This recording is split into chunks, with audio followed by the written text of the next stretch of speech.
Hello students, welcome to our YouTube channel MM classes 360। ଏହି ଭିଡ଼ିଓରେ ଆମେ ଦଶମ ଶ୍ରେଣୀର ଜୀବବିଜ୍ଞାନର ଅଷ୍ଟମ ଅଧ୍ୟାୟ ଶକ୍ତିର ଉତ୍ସ ପାଠର ପ୍ରଶ୍ନାବଳୀ ଆଲୋଚନା କରିବା।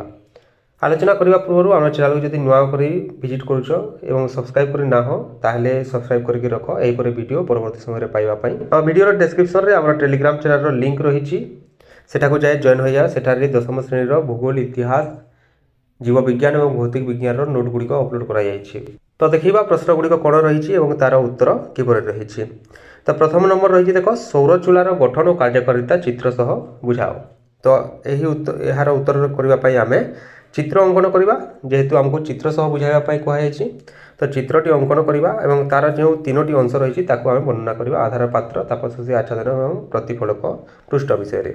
ତ ଚିତ୍ରଟି ଏହିପରି ଅଙ୍କନ କରିବା ଏବଂ ତାପରେ ଚିତ୍ର ଅଙ୍କନ କରିସାରିଲା ପରେ ଆମେ ଆଧାର, ପାତ୍ର, ତାପଶୋଷୀ ଆଚ୍ଛାଦନ ଏବଂ ଯେଉଁ ପ୍ରତିଫଳକ ପୃଷ୍ଠ ରହିଛି ତା ବିଷୟରେ ବର୍ଣ୍ଣନା କରିବା। ତ ଆଧାର ପାତ୍ରରେ ଆମର ପାତ୍ରମାନ ରଖାଯାଇଥାଏ ରନ୍ଧା କାର୍ଯ୍ୟ କରିବା ପାଇଁ ଏବଂ ତାପଶୋଷୀ ଆଚ୍ଛାଦନ କ'ଣ କରିଥାଏ, ତାପ ଶୋଷଣ ପାଇଁ ରହିଥାଏ ଏବଂ ପ୍ରତିଫଳକ ପୃଷ୍ଠ ଆମର ସୂର୍ଯ୍ୟର ଯେଉଁ ଆଲୋକ ରହିଛି ଏବଂ ତାପ ଯେଉଁ ସୃଷ୍ଟି ହୁଏ ସେଥିରୁ ତାକୁ ପ୍ରତିଫଳନ କରି ଆମର ଆଧାର ପାତ୍ର ଭିତରକୁ ପଠାଇଥାଏ। ଏହିପରି ଭାବରେ ଆମେ ଲେଖିବା।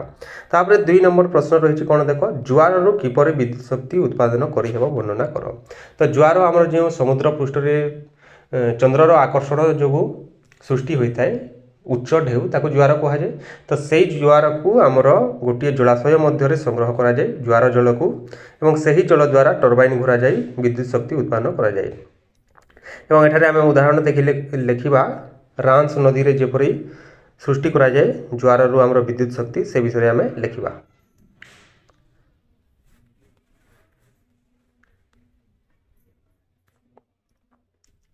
ତାପରେ ରହିଛି 3 ନମ୍ବର ପ୍ରଶ୍ନ, ପବନ କଳର ଚିତ୍ର ଅଙ୍କନ କରି ଏହାର ଉପଯୋଗିତା ଆଲୋଚନା କର। ତ ଏଠାରେ ଆମେ କ'ଣ କରିବା, ପବନ କଳର ଏକ ଚିତ୍ର ଅଙ୍କନ କରିବା। ଏହିପରି ଭାବରେ ଚିତ୍ର ଅଙ୍କନ କରିବା ସମୟରେ ଆମେ ଏହି ଯେଉଁ ଦୃଶ୍ୟଟି ରହିଛି ଏଟାକୁ ଅଙ୍କନ କରିବା ନାହିଁ, ଆମକୁ କେବଳ ପବନ କଳର ଚିତ୍ର ଦରକାର। ଏହି ଅଂଶକୁ ଆମେ ଅଙ୍କନ କରିବା, ତାର ପ୍ରୋପେଲର ଏବଂ ଯେଉଁ ଟାୱାରଟି ରହିଛି ତାକୁ ଅଙ୍କନ କରିବା। ଅଙ୍କନ କରିସାରିଲା ପରେ ଆମେ ପବନ କଳର ଯେଉଁ ବ୍ୟବହାରଟି ରହିଛି ତାହା ଲେଖିବା। ଯେପରିକି ଆମର ପୂର୍ବରୁ କ'ଣ କରାଯାଇଥିଲା, ପାଲଟଣା ଜାହାଜରେ ନୌବାଣିଜ୍ୟ କାର୍ଯ୍ୟ ପାଇଁ ବ୍ୟବହାର କରାଯାଇଥିଲା। ତାପରେ କ'ଣ କରାଗଲା, କାଠ ଚିରା, ଅଟା ପେଶା, ତେଲ ପେଡ଼ା ଏ କାର୍ଯ୍ୟ ପାଇଁ ବ୍ୟବହାର କରାଗଲା ଏବଂ ବର୍ତ୍ତମାନ କ'ଣ କରାଯାଉଛି, ଏହାକୁ ବିଦ୍ୟୁତ୍ ଶକ୍ତି ଉତ୍ପାଦନରେ ବ୍ୟବହାର କରାଯାଉଛି। ତାପରେ ଦେଖିବା 4 ନମ୍ବର ପ୍ରଶ୍ନ, ସୂର୍ଯ୍ୟ ସକଳ ଶକ୍ତିର ଆଧାର, ଏ ଉତ୍ତର ଯଥାର୍ଥତା ଦର୍ଶାଅ। ତ ସୂର୍ଯ୍ୟ ଦ୍ୱାରା ହିଁ ଆମର ସବୁ କିଛି ସମ୍ଭବ ହୋଇପାରିଛି। ଆମର ଉଦ୍ଭିଦ ସୂର୍ଯ୍ୟାଲୋକ ମାଧ୍ୟମରେ ଆଲୋକ ଶୋଷଣ କରୁଛି ଏବଂ ଉଦ୍ଭିଦ ଉପରେ ସାରା ଜୀବଜଗତ ଆମର ନିର୍ଭର କରି ବଞ୍ଚି ରହିଛି। ତ ତାକୁ ଆମେ ବର୍ଣ୍ଣନା କରିବା, କିପରି ଭାବରେ ବର୍ଣ୍ଣନା କରାଯାଇଛି ତାକୁ ପଏଣ୍ଟ ହିସାବରେ ସେଗୁଡ଼ିକ ଦେଖିନିଅ ଏବଂ ନିଜ ଖାତାରେ ଲେଖିନିଅ।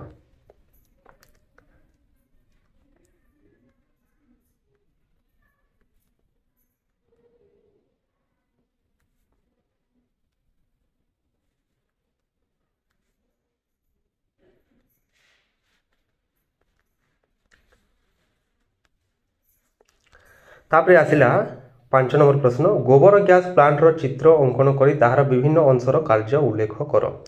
ଏଠାରେ ଆମକୁ ଅଙ୍କନ କରିବାକୁ ହେବ କ'ଣ, ଗୋବର ଗ୍ୟାସ୍ ପ୍ଲାଣ୍ଟର ଚିତ୍ର। ଦେଖ, ଚିତ୍ରଗୁଡ଼ିକୁ ଭଲ ଭାବରେ ଅଭ୍ୟାସ କରିବ, ପରୀକ୍ଷାରେ ନିଶ୍ଚୟ ଭାବେ ଆସିବ।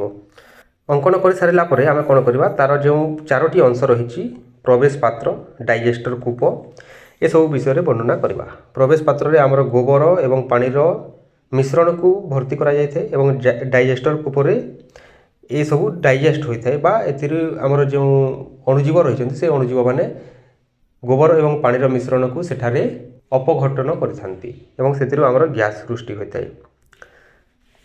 ତାପରେ ଧାତୁ ନିର୍ମିତ ଡୋମ୍ ରହିଛି। ଧାତୁ ନିର୍ମିତ ଡୋମ୍ ଏହା କ'ଣ, ଦେଖ, ଏହା କ'ଣ କରିଥାଏ, ଡାଇଜେଷ୍ଟର କୂପକୁ ବାୟୁରୁଦ୍ଧ କରିବା ପାଇଁ ସାହାଯ୍ୟ କରିଥାଏ। ବାୟୁରୁଦ୍ଧ ହେବା ଦ୍ୱାରା ସେଠାରେ ଆମର ଅଣୁଜୀବମାନେ ବିଭିନ୍ନ ଗ୍ୟାସ୍ ଯେପରିକି ମିଥେନ୍, କାର୍ବନ ଡାଇଅକ୍ସାଇଡ୍, ହାଇଡ୍ରୋଜେନ୍ ଓ ହାଇଡ୍ରୋଜେନ୍ ସଲଫାଇଡ୍ ଏସବୁ ଉତ୍ପନ୍ନ କରିଥାନ୍ତି। ଏବଂ ତାପରେ ରହିଛି ନିର୍ଗମ ନଳୀ। ନିର୍ଗମ ନଳୀରେ କ'ଣ ହୋଇଥାଏ, ଯେଉଁ ଗ୍ୟାସ୍ ଉତ୍ପନ୍ନ ହୋଇଥିବ ତାକୁ ଆମେ ରୋଷେଇ ଘରକୁ ପଠାଇ ପାରିବା, ଯେଉଁଠାରେ ଆମେ ତାକୁ ଇନ୍ଧନ ଭାବେ ବ୍ୟବହାର କରିପାରିବା। ତାପରେ ରହିଛି ସୋଲାର ସେଲ୍, କ'ଣ, ଏହାର ଉପକାରିତା ଉଲ୍ଲେଖ କର। ତ ସୋଲାର ସେଲ୍ କିପରି ଗଠିତ ହୋଇଥାଏ ସେ ବିଷୟରେ ଆମେ ଲେଖିବା, ଯେଉଁଠାରେ କି ଆମର N ପ୍ରକାର ସିଲିକନ୍ ଏବଂ P ପ୍ରକାର ସିଲିକନ୍କୁ ନେଇକି ପ୍ରସ୍ତୁତ କରାଯାଇଥାଏ। ତାକୁ ପଏଣ୍ଟ ହିସାବରେ ଯେପରି ଭାବରେ ଏଠାରେ ଲେଖାଯାଇଛି ସେହିପରି ଭାବରେ ଆମେ ଲେଖିଦେବା। सोलार सेल गठन लिखि सारा पर आम तार उपकारिता लिखा जेपरिक जानवाहन चलाइबा और रेडियो और टेलीविजन जंत्रपाति सोलार सेल को व्यवहार कराए जो दुर्गम अंचल रही बरफावृत पार्वत्यांचल तापर महाकाश उपग्रह जो जंत्रपाति रही चलाइबा सोलार सेल व्यवहार कराए रही नदीबंध योजना द्वारा किपर शक्ति उत्पादन कराए। तो नदीबंध योजना कौन नदी उपर एक बंध पकाई जल को संग्रह कर सही जल को उच्च जगार निम्न जगह को छड़ा यह द्वारा स्रोतटा द्रुत हो स्रोत में टर्बाइन घूरा से टर्बाइन घूरवा द्वारा विद्युत शक्ति उत्पन्न हो। तापर रही 8 नंबर प्रश्न पार्थक्य दर्शाओ। प्रथमे कही नवीकरण योग्य और नवीकरण अयोग्य शक्ति उत्स। तो आम प्रथम लिखा नवीकरण योग्य शक्ति उत्स कौन लिखा यही प्रकार शक्ति उत्सर शक्ति व्यवहार कलापर पुनर्बार सही उत्स सृष्टि करी हुए बा नवीकरण संभव अटे। यही प्रकार शक्तिर उत्सगुड़िक असरती अर्थात केबे सरिब नाही। प्राकृतिक उपाय से समस्त शक्ति उत्सर बारंबार शक्ति मिली है। यार उदाहरण देवा आम कौन सौर शक्ति जल शक्ति वायु शक्ति यही सब शक्तिर उदाहरण देवा जोटा शेष हुए नहीं। एवं नवीकरण अयोग्य तार ठीक उल्टा लिखा यही शक्ति उत्सगुड़िकर नवीकरण संभवपर नुहे अर्थात थरे व्यवहार कलापर आम बारंबार व्यवहार करें। यही प्रकार शक्ति उत्सर परिमाण सीमित अर्थात कम परिमाण रही है पृथ्वी पृष्ठ में। यार उदाहरण कौन कोयला पेट्रोलियम प्राकृतिक गैस ये सब यार उदाहरण अटे। तापर ख नंबर रही जल विद्युत शक्ति और तापय विद्युत शक्ति। तो जल विद्युत शक्ति कौन कराए नदी में जलभंडार सृष्टि कराए जल को उच्च पतन निम्न पतन को छड़ाए से जात होता जल स्रोत टर्बाइन को घूराए और टर्बाइन सह संयुक्त जेनेरेटर आर्मेचर घूरवा द्वारा विद्युत शक्ति उत्पन्न हुए। जलर गतिज शक्ति को विद्युत शक्ति उत्पादन में व्यवहार कराए एवं यार उदाहरण रही आम हीराकुद माछकुंड ये सब आम जल विद्युत प्रकल्प मान रही। तापय विद्युत शक्ति कौन कोयला जाली जल को गरम कराए और बांफ द्वारा टर्बाइन घूराई विद्युत शक्ति उत्पन्न कराए यहाँ तापय विद्युत शक्ति कहुए। प्रक्रियाटी समान देख टर्बाइन घूर किंतु टर्बाइन को घूराइबार पद्धति जो रही अलग अलग। जल विद्युत शक्ति जल स्रोत द्वारा आमर टर्बाइन को घूराइब और तापय विद्युत शक्ति कौन करा हुए ताप द्वारा जल को गरम करी कोयला जालिकी आमर ताप सृष्टि कराइब से ही तापर जल को गरम कराइब से जल गरम हेले बांफ सृष्टि हो से ही बांफ द्वारा आमर टर्बाइन घूरब और विद्युत शक्ति उत्पन्न। तापर सेकेंड पॉइंट लिखा सौर शक्ति कोयला रासायनिक शक्ति भाव संचित होता रासायनिक शक्ति विद्युत शक्ति उत्पन्न होता है अर्थात और जो कोयला रही भितर सौर शक्ति रासायनिक शक्ति भाव में संचित होता है कोयला को जालिबा द्वारा ताहा ताप शक्ति परिणत हुए और से ही ताप शक्ति द्वारा आमर जल गरम हो बांफ सृष्टि हुए और से ही बांफ द्वारा टर्बाइन को घूरा जाए एवं विद्युत शक्ति उत्पन्न करा जाए। तापर यार उदाहरण देवा आम ओडिशार तालचेर ठारे तापज विद्युत केन्द्र रही एठारे जल विद्युत केन्द्र लिखा होती जल नुह तापज विद्युत केन्द्र यहाँ टे सुधारी देव है तापज विद्युत केन्द्र रही। तापरे आमर नेक्स्ट रही सामुद्रिक तापय शक्ति और भूतापीय शक्ति। तो प्रथम आम लिखा सामुद्रिक तापय शक्ति यहाँ कौन समुद्रर पृष्ठभाग अर्थात उपर भाग एवं आभ्यंतरीण जल अर्थात निम्न भाग मध्य तापमात्रार प्रभेद को व्यवहार करी सामुद्रिक तापय केन्द्र मानक ताप शक्ति रूपांतरित करा जाए। यही प्रकार शक्ति को सामुद्रिक तापय शक्ति कहुए अर्थात समुद्रर उपर भाग में तापमात्रा एवं निम्न भाग में तापमात्रा मध्य पार्थक्य रही है एवं यही जो तापमात्रार पार्थक्य रही विनियोग करके शक्ति उत्पन्न करा जाए। सेकेंड पॉइंट कौन लिखा यही शक्ति द्वारा तरल एमोनिया क्लोरोफ्लोरोकार्बन बा CFC को बाष्पीभूत करा जाए बाष्पीय शक्ति साहाय्य टर्बाइन घूरा जाए विद्युत शक्ति उत्पादन करा जाए। वर्षर सब समय यही शक्ति उपलब्ध हो पारे अर्थात सब समय तापमात्रार पार्थक्य रही समुद्रर उपर भाग एवं निम्न भाग मध्य तो यह विनियोग करी आम वर्षर जेकोसी समय विद्युत शक्ति उत्पादन कर रही भूतापीय शक्ति। तेज यहाँ कौन देख पृथ्वी आभ्यंतर ताप शक्ति को केतेक निर्दिष्ट प्रक्रिया द्वारा नियंत्रण कर व्यवहार उपयोगी करा भूतापय शक्ति कहुए। आम पृथ्वी भीतर अंश जो रही तापमात्रा बेसी रही है विनियोग करके विभिन्न प्रकार शक्ति उत्पन्न करिपरिबा। सेकेंड पॉइंट रे लिखिबा भूतल जल माग्मा संस्पर्श रे आसिले माग्मा माने कोन जो गरम शिला रही है गरम पत्थर रही है तार संस्पर्श जदि आमर भू निम्न अंशरे थिबा जल आसीबो तेबे ताहा कोन होइते बाष्पीभूत हुए। एही बाष्पर टरबाइन घुरा जाए विद्युत शक्ति उत्पादन करा जाए। भूतापय शक्ति अधिक उपादेय कारण एही शक्ति वर्षर सबु समय संग्रह करा जाय थाए, कम खर्च होइथाए एवं परिवेश प्रदूषण करे नाही। तापर नेक्स्ट देखिबा सौर चूल्हा और सोलार सेल मध्य पार्थक्य। तो सौर चूल्हा कोन लिखिबा, एही उपकरण रे सौर ताप को सीधा सड़क विनियोग करा जाई रोषेई कार्य करा जाए। एथिरे सिलिकॉन व्यवहार हुए नाही।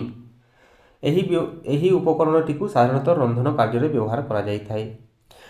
किंतु आमे सोलार सेल रे कोन लिखिबा देखो, एही उपकरण रे सौर शक्ति को विद्युत शक्ति रे परिणत करा जाई थाए। सेटा रोषेई करा गला, एठारे विद्युत शक्ति उत्पन्न करा गला। एथिरे मुख्यतः दुई प्रकार सिलिकॉन व्यवहार हुए। सेठारे सिलिकॉन व्यवहार हेउ नथिला, एठारे एन प्रकार और पी प्रकार सिलिकॉन व्यवहार हेबो। तार उपकारिता कोन, महाकाश को प्रेरित उपग्रह, दुर्गम पार्वत्यांचल रे थिबा बेतार और दूरदर्शन केंद्र और ट्रैफिक संकेत इत्यादि रे सोलार सेल व्यवहार करा जाए। हला एटा गला हमर पार्थक्य। तापरे 9 नंबर रहिछि संक्षेप रे उत्तर दियो। सौर चूल्हार दुईटी उपकारिता लेख। तो सौर चूल्हार उपकारिता कोन, सौर कुकर, सौर चूल्हा को सौर कुकर मध्य कहा जाए। सौर कुकर रे कोनोसी इंधन आवश्यकता न थाए और रोषेई समय रे परिवेश प्रदूषण हुए नाही। तापर लिखबा खाद्यर जो पौष्टिकता अर्थात से जो पोषक रही ताहा बयाय रही थाए। एथिरे प्राकृतिक स्वाद नष्ट होई न थाए। चूल्हार रक्षणाबेक्षण खर्च जो रही ताहा कम रही थाए। तापर रही ख नंबर नाभिकीय शक्ति विनियोगर दुईटी प्रतिबंधक लेख। अर्थात नाभिकीय शक्ति व्यवहार करिबार कौन कौन असुविधा रही ताहा हमें देखिबा। तो प्रथम असुविधा रही जो परमाणु द्वारा आमर नाभिकीय शक्ति उत्पन्न करा जाए तार संरक्षण एक मुख्य चैलेंज बा मुख्य असुविधा रही और यार ठीक परिचालना होई न पारिले परिवेश प्रदूषण यथेष्ट संभावना रही। नाभिकीय शक्ति जो परमाणु बाहर करा जाए ताहा पृथ्वी रे कम परिमाण रही। नाभिकीय शक्ति विनियोग दिगरे यह आउ एक प्रतिबंधक अटे। अर्थात जो परमाणु सृष्टि हुए से परमाणु आमर बेसी परिमाण में नहीं पृथ्वी पृष्ठ रे, तो ताहा मध्य गोटे चैलेंज यार व्यवहार क्षेत्र में। तापर रही जीवाश्म इंधन दुईटी उपकारिता। एठारे आमे कोयला और पेट्रोलियम व्यवहार गुड़िक लिखा। तापर रही घ नंबर सौर शक्ति जीवाश्म इंधन अपेक्षा अधिक उपयोगी कहीं। देख लिखा कौन, जीवाश्म इंधन गुड़िक नवीकरण अयोग्य प्राकृतिक संपद किंतु सौर शक्ति नवीकरण योग्य अटे और यहाँ कौन मूल्य देवाक पड़ न थाए। तापर लिखा जीवाश्म इंधन परिवेश प्रदूषण करता है किंतु सौर शक्ति एपरी करे नाही। तापर आसला 1 नंबर सौर शक्ति वायु प्रवाह पाई किपरि दायी बुझाओ। तो आमर दुईटी स्थानर तापमात्रा पार्थक्य जो वायु प्रवाह होता है और तापमात्रा पार्थक्य पर सौर शक्ति दायी अटे ताकू आम जेपरि लिखा जाइए भाव में लिखिदेवा। तापर आमर नेक्स्ट नंबर रही गोटे वाक्य उत्तर दियो। प्रथम रही पीट रे प्राय केते परिमाण कार्बन रहता है। पीट एक कोयला, पीट रे केते रही है 44% रु 71% कार्बन रही है। कोक क्यों कार्य पर व्यवहृत हुए, धातु निष्कासन पर व्यवहार हुए। तापर रही आंशिक पातन प्रक्रिया कौन, तो यार उत्तर लिखा आम यही प्रक्रिया अशोधित तैल उत्पन्न पेट्रोलियम को व्यवहार उपयोगी करा जाए। तापर घ नंबर रही क्यों गुड़िक जीवाश्म इंधन श्रेणीभुक्त, कोयला पेट्रोलियम और प्राकृतिक गैस यार उत्तर है। तापर रही आमर नाभिकीय शक्ति किपरि मिले, यूरानियम प्लूटोनियम और थोरियम पर जो गुरु परमाणु बा हेवी एटम रही सेठारु आमर नाभिकीय विभाजन द्वारा नाभिकीय शक्ति उत्पन्न करा जाए। तापर 11 नंबर आसला गोटे शब्द रे उत्तर देवाई कहुई सौर शक्ति क्यों प्रकार शक्तिर एक उदाहरण, यह कि प्रकार शक्ति नवीकरण योग्य शक्ति। तापर ख नंबर रही प्राकृतिक गैस क्यों प्रकार शक्तिर उदाहरण, यह नवीकरण अयोग्य अटे। गोबर गैस रे क्यों गैस अधिक परिमाण में थाए, यार उत्तर हम मिथेन। तापर रही क्यों देश में पवन कल अधिक व्यवहार करा जाए, यार उत्तर होची जर्मनी। तापर रहिला क्यों प्रकार कोयला सबुठारु उत्कृष्ट कोयला, क्यों कोयला आंथ्रासाइट एवं पीट हेउची सबुठारु निम्न धरणर कोयला। तापर रही आमर 12 नंबर प्रश्न शून्य स्थान पूरण कर। एक सौर जल उत्तापक यंत्र रे डैश दिन गुड़िक पानी गरम करा जाई परिबो नाही, तो यहाँ हो कौन वर्षा दिने सौर रश्मि आमर पृथ्वी पृष्ठ को बेसी परिमाण आसे ना, तो सही ऋतु आम कर। तापर रही गोबर गैस एक डैश प्रकार शक्तिर अंतर्भुक्त, यार उत्तर हम जैव शक्तिर अंतर्भुक्त। तापर रही ज्वार शक्ति एक डैश प्रकार शक्तिर उत्स यह है नवीकरण योग्य शक्ति उत्स। कोयला एक डैश प्रकार शक्तिर उत्स यह है नवीकरण अयोग्य शक्तिर उत्स। 9 नंबर रही गोबर गैस मुख्यतः डैश गैस अधिक थाए ये कौन रही है मिथेन गैस रही है। आलोक शोषण पद्धति रे सौर शक्ति डैश रे परिणत हुए क्यों प्रकार शक्ति रे परिणत हुए जैव रासायनिक शक्ति। तापर रही पेट्रोलियम रो विभिन्न उत्पाद डैश पद्धति रे मिली थाए क्यों पद्धति रे मिली थाए आंशिक पातन पद्धति। पृथ्वी उपर डैश रो माध्याकर्षण प्रभाव जो समुद्र रे ज्वार सृष्टि हुए यार उत्तर है कौन चंद्र चंद्रर प्रभाव में ज्वार और भट्टा सृष्टि होता है। तापर 13 नंबर रही वाक्य चिन्हित रेखांकित शब्द व शब्दपुंज को बदलाई ठीक वाक्य लेख। पीट सर्वोत्कृष्ट मानर कोयला अटे तो सर्वोत्कृष्ट यार कौन लिखा आम निम्न मानर कोयला अटे। तापर रही सौरशक्ति को विद्युत शक्ति रे परिणत करने पवन कल व्यवहार करा पवन कल यार आम लिखा सौर सेल।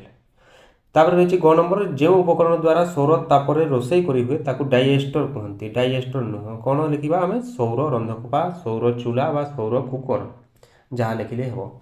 तापर 10 नंबर रही अम्लजान अनुपस्थित जैव पदार्थर विघटन द्वारा निर्गत गैस मिश्रण को प्राकृतिक गैस कहुए प्राकृतिक गैस जहाँ आम कौन लिखा जैव गैस।